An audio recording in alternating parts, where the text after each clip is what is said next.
Bom dia, meus queridos amigos e irmãos. Muito bom nós estarmos aqui nesse ambiente para a glória de Deus. E sempre é um desafio quando a gente vai falar em capelas, né? No contexto de seminário, que nós temos alunos que amam a palavra, se debruçam sobre a palavra, estão sempre ávidos e atentos para aquilo que vai ser dito. Então, num certo sentido, é uma espécie de pressão, né, sobre nós que vamos falar nesses contextos. Mas também é uma grande bênção, porque nós estamos diante de pessoas que amam ao Senhor, que amam a sua palavra e querem aprender mais a respeito de Cristo. Então eu estou muito contente em estar aqui com você. A minha expectativa é que você fique muito atento, sim, muito ávido pela palavra, mas pela palavra de Deus e o Deus da palavra, tá bom? E eu queria hoje começar a falar com vocês de um marco, na verdade, que aconteceu na minha vida. E depois nós vamos conectar esse marco, esse episódio, com um texto da palavra de Deus. Em Hebreus capítulo 13, você pode abrir já de uma vez aí. E eu costumo dizer que esse dia foi o dia que Deus gritou comigo. Você vai entender por quê. Acho que todos nós, em alguma medida, temos marcos na nossa vida. Aqueles momentos, aqueles episódios, aquelas ocasiões que se tornam realmente marcantes, né? Se tornam memoriais da nossa história. Talvez seja o seu chamado para o ministério, talvez uma crise na vida de alguma forma, e ao longo dos anos nós vamos colecionando alguns desses marcos, alguns desses memoriais que nos remetem a essas situações da vida e nos fazem lembrar da bondade de Deus, da graça, da misericórdia do nosso Senhor. Eu, há 10 anos atrás, tive um desses grandes marcos. Tive uma situação muito chata, na verdade, mas que se tornou um grande marco para mim. Há cerca de 10 anos atrás, um colega de ministério de longa data, nós estávamos trabalhando junto por algum tempo numa determinada igreja e eu, infelizmente, fui vítima de uma espécie de puxada de tapete. Por vários detalhes, nós não vamos mencionar aqui, mas foi uma coisa muito feia, uma coisa muito chata, uma coisa muito inesperada por mim que pudesse acontecer nesse contexto de ministério e de amizade até de longa data. E essa puxada de tapete, ela foi uma puxada tão expressiva e tão significativa que do dia para a noite, eu e minha esposa, né, nós estávamos sem ministério, sem casa, sem salário, as crianças sem a escola e também a minha esposa teve que parar um curso que ela estava fazendo, né, de uma graduação e tudo mais. Então, nós, por conta de uma atitude dessas, nós ficamos assim do dia para a noite. Um golpe só, uma jogada só, nós ficamos nessa situação. E tudo bem, nunca me falaram que o ministério seria fácil, mas eu também não imaginava que ia ser tão difícil, né? E aí eu fiquei assim, desolado, muito preocupado com aquela situação. Orei com a minha esposa e nós chegamos a uma conclusão naquele momento para que nós pudéssemos começar a considerar as possibilidades, que nós pudéssemos começar a raciocinar os rumos que Deus iria nos dar. E nós tivemos uma ideia.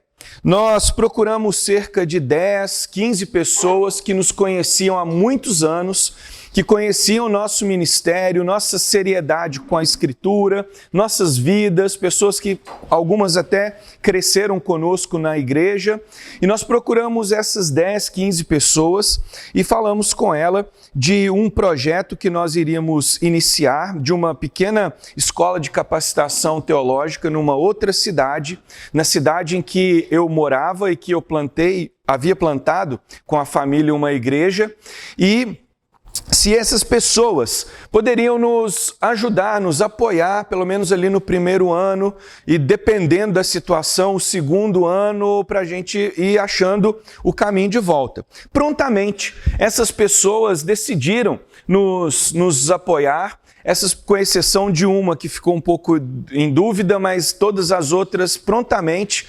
imediatamente. Então, nós ficamos assim bem gratos a Deus, começamos a respirar um pouco e falamos, não, então vamos por esse caminho. E nesse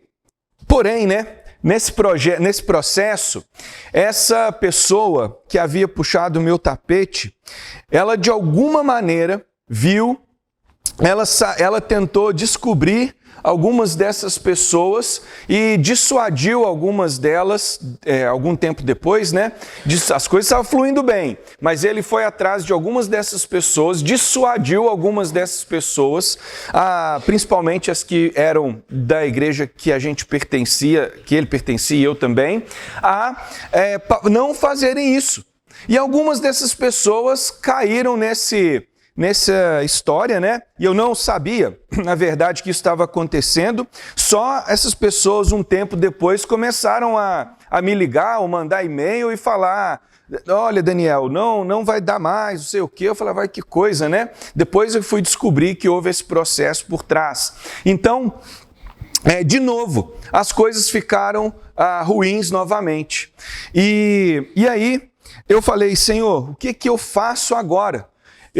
Desde os 16 anos, a única coisa que eu sei fazer, nem sei se eu ainda aprendi, é pregar, é ensinar. Então, o que eu vou fazer agora com isso que eu sei? Então, eu tive uma ideia, no outro dia, cedo, eu fui para uma gráfica, assim, muito sem rumo, na verdade. Eu fui para uma gráfica da cidade lá e mandei fazer uns cartõezinhos escrito lá assim, aulas de grego bíblico. Falei, qual doido vai querer isso nessa cidade, né?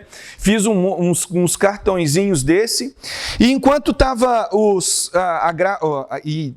os cartõezinhos sendo feitos, do lado da gráfica estava a melhor escola da cidade.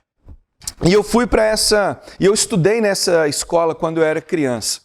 Então eu fui lá, pensei o seguinte, eu conheço muitas pessoas aí, quem sabe eles vão conseguir para mim um trabalho aí para dar aula de história, de alguma disciplina, e quem sabe, né? E fui lá, e o colégio era de freiras, colégio muito conservador e tal, e aí conversei lá e tudo, mas a escola é muito boa, então um professor que entra ali, ele só sai se ele fizer uma coisa muito, muito ruim, ou ele for um mau professor, porque eles ganham bem, eles ficam lá anos, 15, 30 anos, tem gente lá até hoje trabalhando, ninguém quer largar aquele osso. Então não tinha muito espaço ali. Mas essa dona da escola, a freira lá, que já estava velhinha, com a idade, ela disse para mim, você já tem filhos, Daniel? Sim, tenho 2. E ela disse assim, por que elas não estão aqui? Aí eu olhei para ela rindo, né? Falei, razões óbvias, né? A gente não tem condição de pagar essa escola aqui por nada. Não, ela traz ela para cá. Eu falei, não posso. Eu não vim aqui com essa finalidade. Eu vim aqui pensando em achar um jeito de ganhar um sustento. Aí ela falou assim, não, peraí um pouquinho. Levantou, passou uns 5 minutos, ela voltou e disse assim, não, pode trazer a menina para cá, pode trazer a sua ela estava entrando no primeiro aninho, né, primeiro ano da escola, e então traz ela para cá. Então ela foi para a melhor escola da cidade. Falei, mas vai ser quanto? Ela, nada. Era uma bolsa integral e tal. Falei, que coisa, né? Fiquei assim bem satisfeito com aquilo ali, assim, flutuando. Eu estava flutuando, né? Não estava entendendo muito as coisas que estavam acontecendo. Voltei, peguei esses cartõezinhos e falei o seguinte, o que eu vou fazer com esses cartões? Talvez em igrejas, cidade pequena, às vezes é um pouco fechada, né? As pessoas têm um pouco de gueto, então você às vezes não consegue muito. O pessoal tem medo, né? Das pessoas para sua igreja, aquelas coisas que às vezes acontecem. E aí eu falei, já sei, vou deixar aqui esses cartõezinhos nessa loja evangélica aqui, livraria, uma pequena livraria da cidade. Deixei um montinho lá de cartãozinho e fui embora para casa. Quando eu chego em casa, e também fiz umas postagens nas redes sociais. Naquela época o Insta não estava em alta como está agora, mas tinha o Facebook, o Insta já tinha também, mas era menos usado ainda. E aí, cheguei em casa, o telefone começa a tocar. Você que dá aula de grego, você que dá aula de grego. Eu falei, que coisa. Então apareceram uns pastores da cidade querendo estudar grego e assim aconteceu e tal. As coisas começaram a tomar rumos ali, mas ainda estava muito aquém, muito distante de uma maneira de eu cuidar dignamente da família.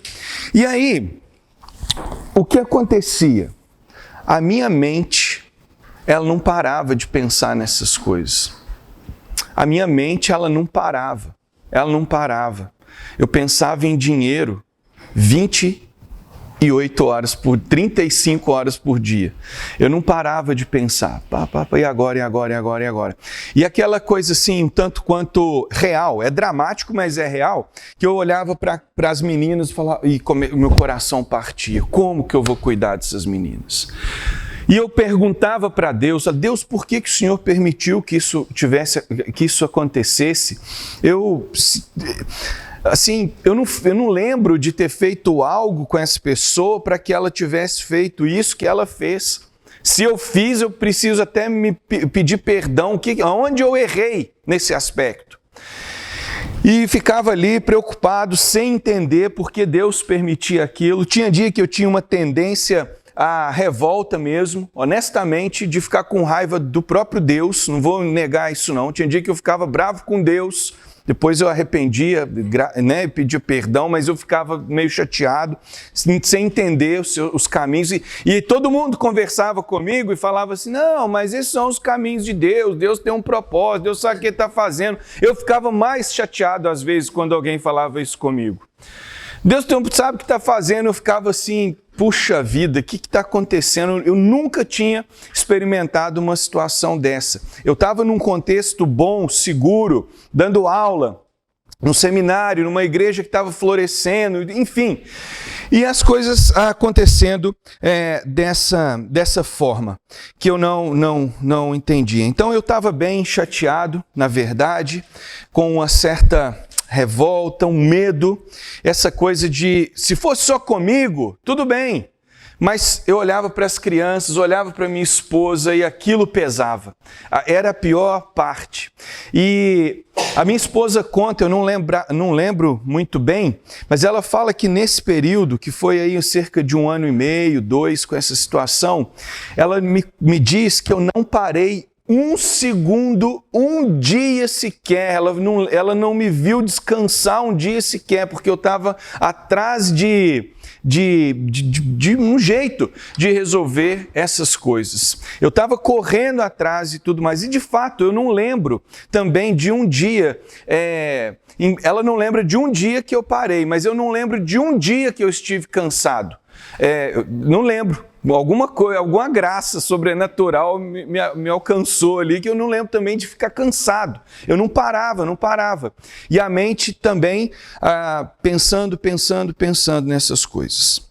Aí um dia, eu fui dar aula para esses pastores e tal, de grego. E quando eu cheguei na sala e começamos a aula, uma pessoa me fez uma pergunta sobre, nem era muito o tema daquela aula, mas uma pessoa me fez uma pergunta sobre o modo subjuntivo grego. Orações negativas com o modo subjuntivo grego e o aoristo, que é a negação enfática que tem no grego, a negação mais enfática que tem no grego. A pessoa me fez essa pergunta. No meio da aula lá, eu falei, peraí, eu lembro de um texto aqui que tem essa construção. Aí, abri aqui em Hebreus capítulo 13. Despretensiosamente, triste, ansioso. Eu já não sei se eu estava dando aula para a glória de Deus. Eu acho que eu estava dando aquelas aulas para correr atrás do dinheiro. Porque eu estava precisando muito. Então eu já não estava vendo as pessoas como pessoas, estava vendo elas meio como meio para sustentar a família. Comecei a mente assim, muito pensativa nessas coisas. E aí abri nesse texto e falei, vamos ler aqui o verso 5 de Hebreus 13. Olha aí o que diz. Seja a vossa vida sem avareza, contentai-vos com as coisas que tendes. Foi a primeira frase que eu li. O modo subjuntivo não está aqui ainda não, ele vai vir já já. Mas primeiro eu li isso aqui.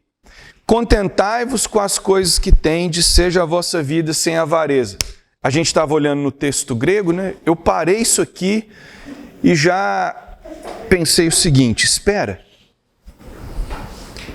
O que é avareza? Avareza é um amor desenfreado, uma preocupação demasiada com o dinheiro. Colossenses diz que a avareza, ela é idolatria.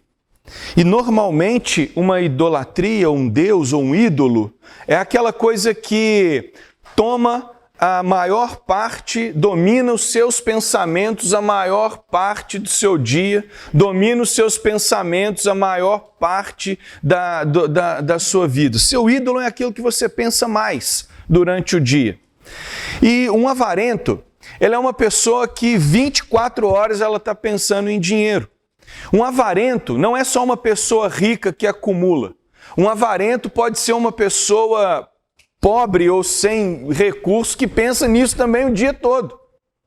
Então, de repente, eu vi naquele dia, Deus começou a me mostrar aqui o seguinte, você é avarento.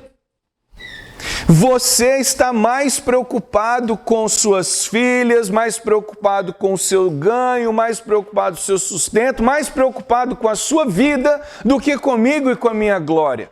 Então aqui eu já comecei a sentir aquele baque quando eu vi o texto. E logo ele diz, se a avareza é ficar 24 horas, é um amor grande pelo dinheiro, o contentamento é o remédio para isso. E aí ele diz, contentai-vos com as coisas que tendes. Fique contente com aquilo que eu já tenho feito por você.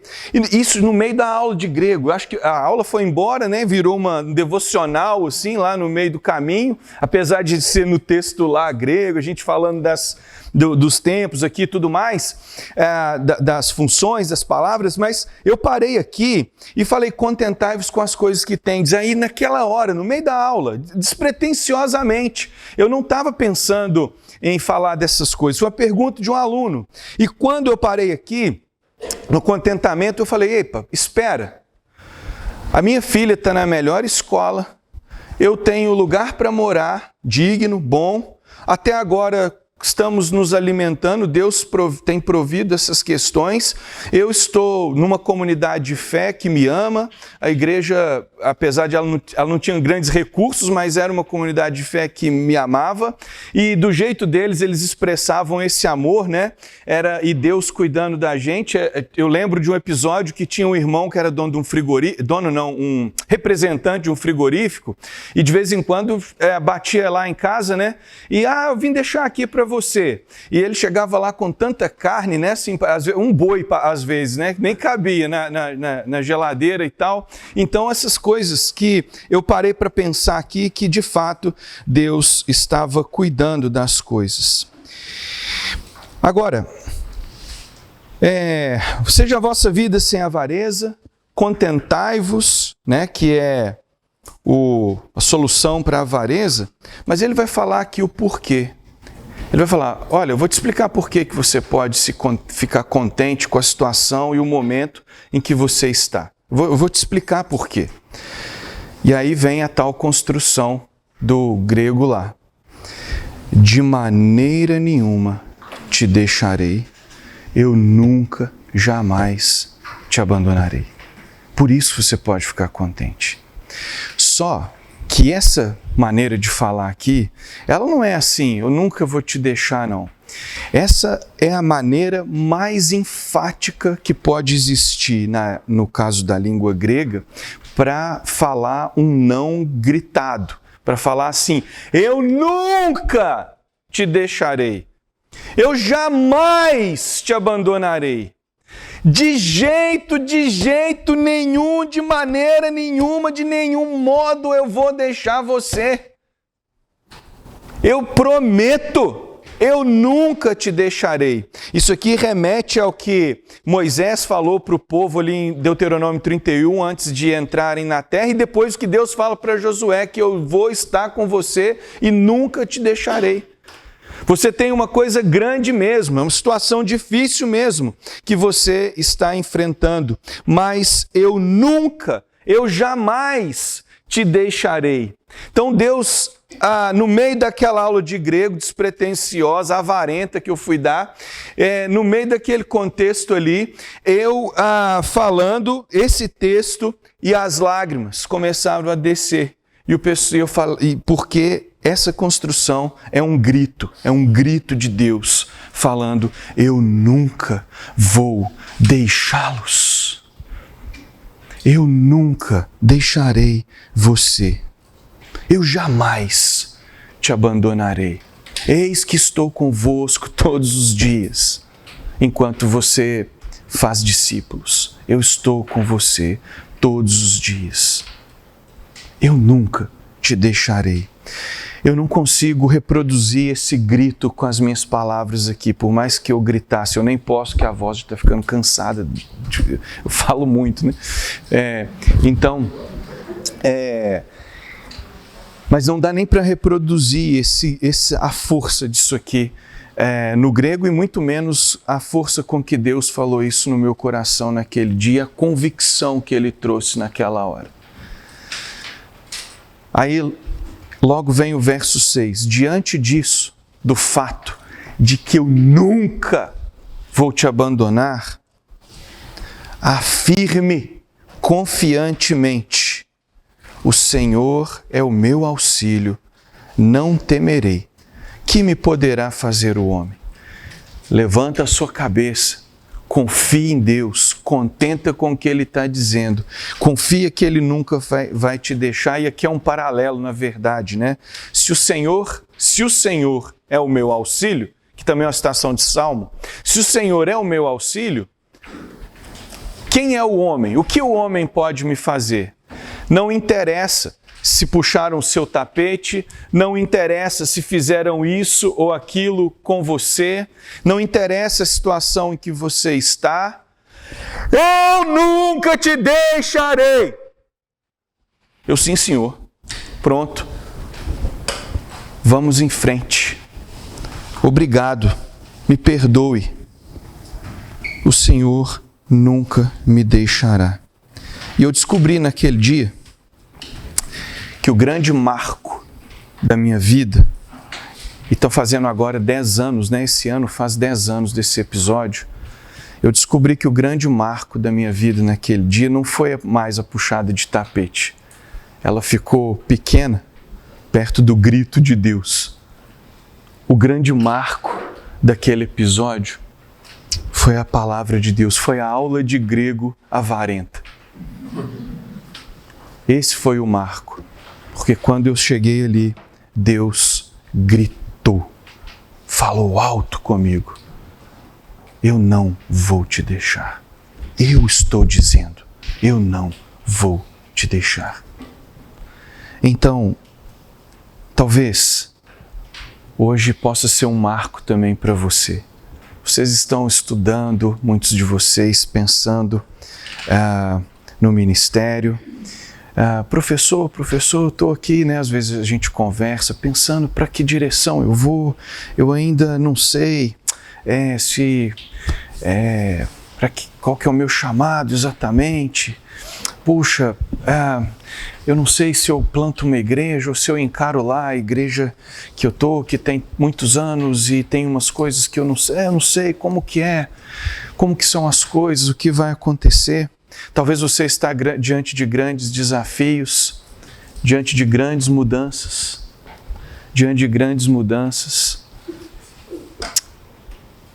Eu queria que você lembrasse hoje, que fosse um marco para você.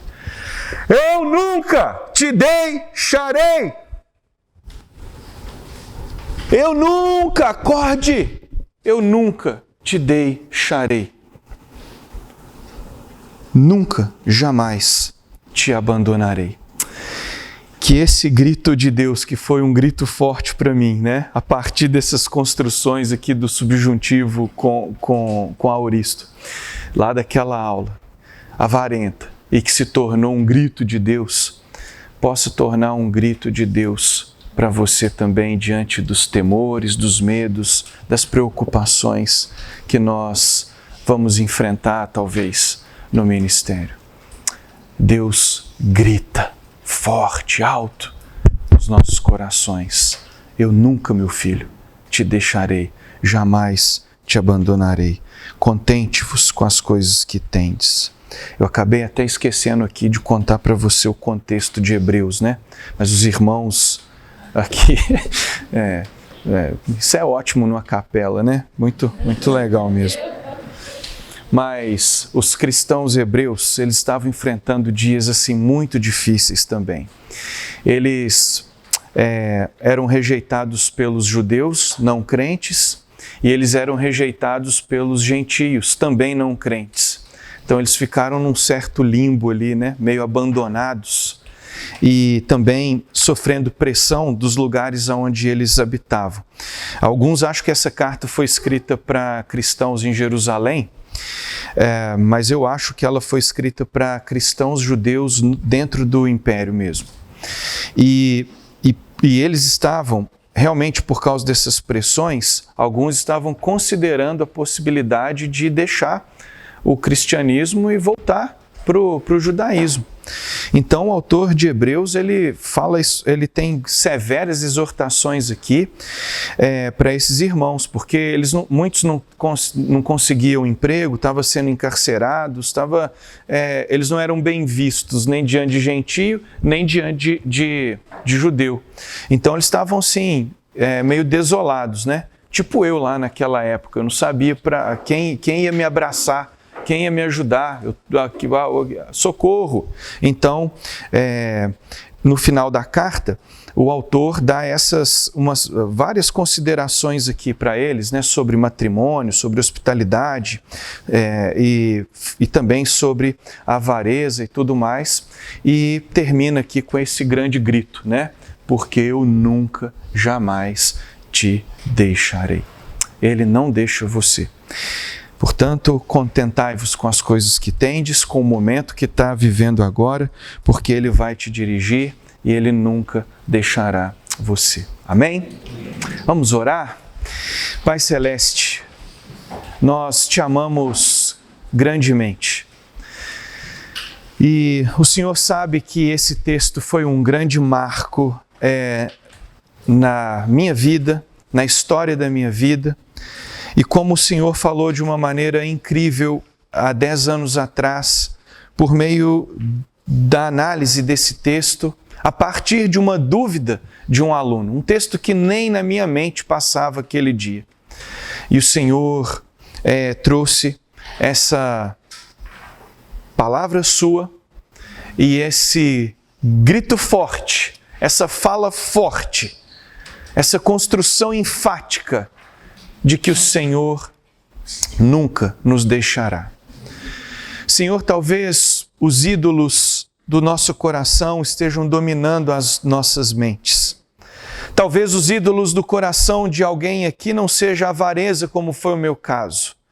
A preocupação com as coisas materiais dominaram meus pensamentos de uma maneira doentia. Mas talvez outros ídolos têm tentado roubar os corações desses amados irmãos que aqui estão hoje. Talvez o medo, talvez a necessidade de status, de fama, de sucesso, de likes. E eu queria muito pedir ao Senhor que ajudasse esses irmãos, talvez também na área de sexualidade, de relacionamentos. Essas coisas estão dominando a mente dos nossos irmãos e fazendo com que muitos de nós não tenham vida contente com aquilo que o Senhor está fazendo no momento, com aquilo que o Senhor está permitindo acontecer, e essas coisas estão desorganizando os nossos corações e mentes. Mas assim como esse texto foi um marco para mim, eu queria tanto, Senhor, que o Teu Espírito, assim como fez comigo há 10 anos atrás, fizesse hoje no coração de irmãos aqui. Que o Senhor falasse alto, bem alto, nos corações dos meus irmãos, de que o Senhor nunca, jamais, em momento algum, nos abandonará. Por isso nós podemos afirmar confiantemente: o Senhor é o meu auxílio. Não temerei a homem algum. Em nome de Jesus, te damos graças e te louvamos. Amém. Amém. Muito obrigado, irmãos.